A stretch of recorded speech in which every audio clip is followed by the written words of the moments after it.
A war has broken out on Fortnite Island between a group of researchers known as the Imagined Order and the resistance known as the Seven. With the Imagined Order's power far surpassing the Seven's, the Seven has reached out to help and gathered an unlikely hero to aid them: Spider-Man!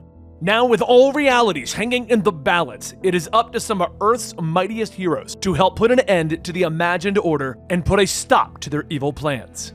In our last issue, Spider-Man was reaching out for help, forming up the new team.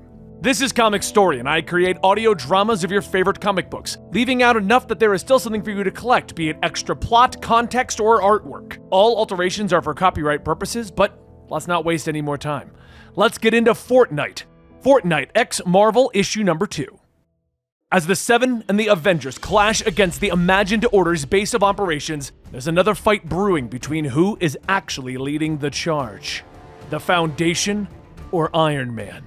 Foundation tells Iron Man to stand down. He is the one who gives the orders here, but Iron Man tells him that the last time that he was on this island, things went pretty well. So why not go with the proven winner? Captain Marvel flies by them, telling them both, "How about I just go on ahead of both of you while you compare egos and find the objective?" Iron Man tells him, "Fine.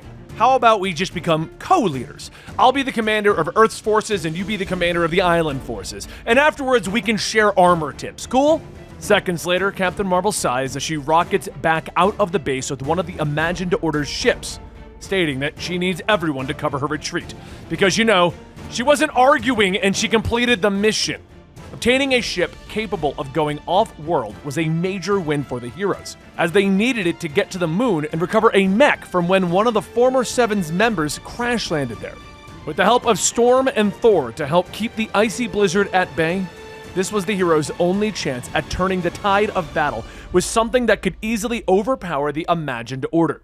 But while the Avengers have their mission in Reality Zero, back on Earth, Spider-Man and Wolverine have teamed up with the Imagined and Jonesy of Reality Zero in search of a shard of the Zero Point that is now on the Marvel Universe. However, as they reach the Wakandan border, they are not met with the friendliest of welcomes. Imagined says that she has had enough of this and lifts one of the giant mech panthers into the air to give Jonesy a clear shot with his grenade launcher. But as Jones takes aim, Spider-Man webs the launcher and pulls, telling him, "No! The pilots are just doing their jobs. There will be no killing." The grenade then launches, taking out a chunk of Wolverine. And then he asks, "Was that your idea of ruining the shot?"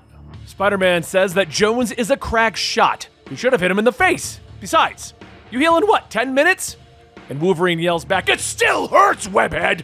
And then a voice calls out telling the soldiers of Wakanda to stand down. Everyone turns to Shuri as she steps out, stating that she is welcoming of Spider-Man and Wolverine, as they are friends of the royal family, but the others are not. "State your business here or leave." Jonesy smiles. "You see, to really understand this, we're gonna have to go back to the beginning of all creation." Spider-Man interrupts him. "They're from another dimension, and it's a crisis, and there's fighting and dancing, and we're all gonna die." Shuri stares, and Wolverine chimes in. "Yeah, I can vouch for that. I'll explain everything. In words that make sense even." After getting the actual situation out of Wolverine, Shuri says, "That is interesting. But you think that this crystallized fragment of your Zero Point, the source of all realities, is in Wakanda?" The Imagined says that her armor traced its energy signature back to this location, but some kind of interference is keeping her from narrowing it down further. Shuri says that would most likely be their supply of vibranium. It's a metal unlike any other. As they reach the mines, the Imagined begins her scan again, stating that she is having a hard time. Wolverine tells her not to bother. It's not in here. She asks how would he know, and Wolverine tells her that he can smell it. "Stands out like bacon, a scent I've never come across before. The scent has faded. The fragment was here recently, but it's gone now. All I can smell is lizards, reptiles." Shuri says that her sensors don't react to reptilian life before a certain size. Given their proximity to Serpent Valley, this place is crawling with lizards. If something came and didn't take vibranium, it wouldn't have triggered any of their alarms. Perhaps they should stop by one of Wakanda's other natural wonders. After reaching Serpent Valley, Wolverine guides the group on the scent of the metal and oil, and suddenly a sigh is thrown at Jones. But Wolverine deflects it. "We've got company." Suddenly, a group of ninjas jump out, and Wolverine says, "I don't know these guys." And Jones tells him that he does. They were running around Reality Zero for a little while, but they weren't riding dinosaurs. As one attacks, Shuri slashes with her spear, cutting the mask off of the attacker to reveal a reptilian face hissing back at her. Shuri pauses, asking what the hell is this, but the Imagined blasts the reptilian, telling everyone to focus. They've got a runner, they need to stop them. Spider-Man leaps up, swinging over to try and stop them, but as he gets closer, the reptilian lights a bomb, tossing it back.